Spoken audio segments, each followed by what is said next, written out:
so we are going to do some cooking magic today. We are going to make a 3-ingredient creme brulee, and you actually probably already have all these ingredients at your house. So you're going to need vanilla ice cream, an egg, and a tablespoon of sugar. The recipe also calls for a ramekin, which is just like a little tiny ceramic bowl. I don't have that, so I'm just going to use a kitchen mug. And this is good for 1 creme brulee. So you're going to want to microwave some vanilla ice cream for about 30 to 45 seconds or until it's melted. And then you're going to want to let it cool completely. So I have about a half a cup of ice cream here, which was like 1 big scoop. Alright, so now I'm going to separate the egg white from the egg yolk. So you're going to want to crack it carefully. Just going to go back and forth. You just want the egg yolk. It's really rich and fat, you know? Just want to come up. Here we are. Alright. So I have the egg yolk. I'm just going to pour it into the ice cream and stir. It's going to turn a nice yellow color.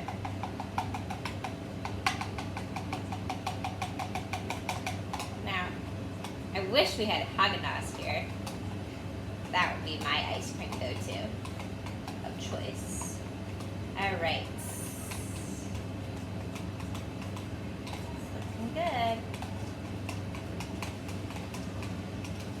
Oh, and I've already preheated my oven to 325.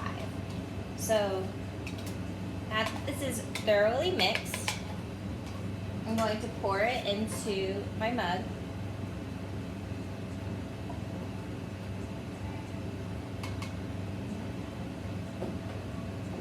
I'm going to give it one more little mix. I saw a chunky egg yolk. Okay. And now I'm going to put it into my pan. I'm going to come over to the sink and pour some hot water in the side of the pan.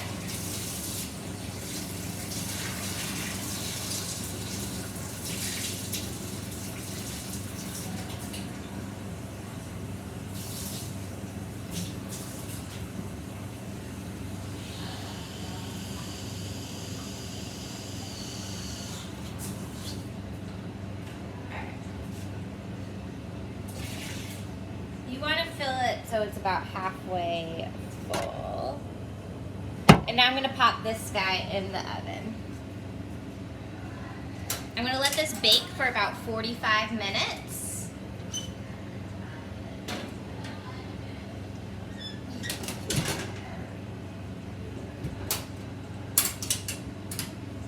So I will see you in 45 and let you know how this came out and let you know. I took my creme brulee out of the oven and you can see it still jiggles a little bit, but it's set. So I'm going to put this into the fridge for 2 hours.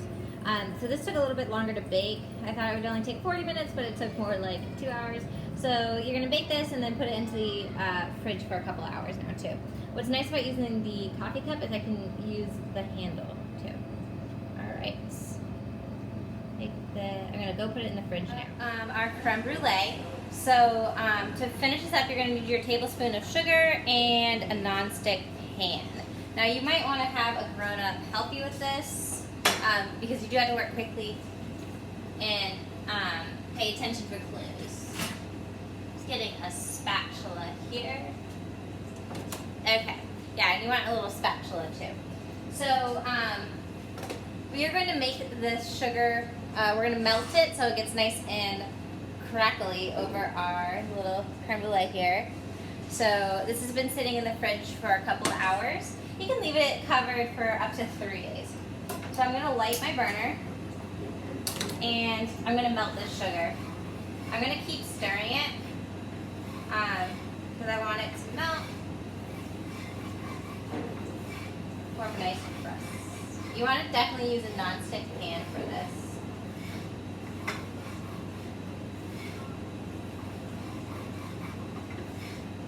You're not going to notice anything happening at first. That's okay. Pretty fun cooking. Now, I've never made this creme brulee before, so I'm really excited. And as you know, the creme brulee has like the nice crackly crust on top. So, I'm just gonna let this sit for a minute, hopefully melt. We get nice and melted. You can smell it starting to toast a little bit. Now, all that crackly crust is on the top is sugar. Sugar makes the best little fractions, anything. Okay, yeah. And now that it's starting to melt, I definitely want to stir, stir, stir. If you have like a torch lighter, your mom or dad might, you can melt the sugar that way. You just sprinkle it on and then kind of let it do its thing. But I don't, so I'm making do with what I've got. So my sugar has melted. I'm going to get it, I want it to be nice and brown. You definitely want to use a nonstick skillet for this because if you don't, it might stick to your pan, and then instead of having, you know, toasted sugar, you just have brown burnt sugar. We don't want that.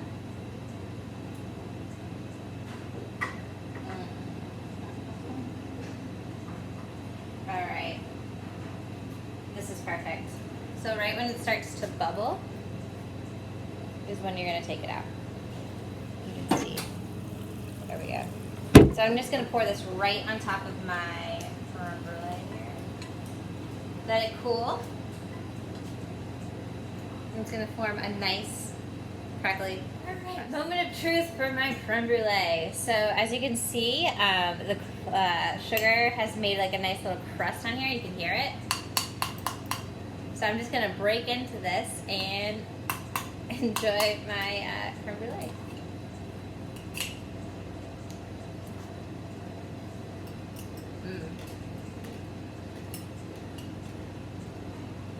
So yummy.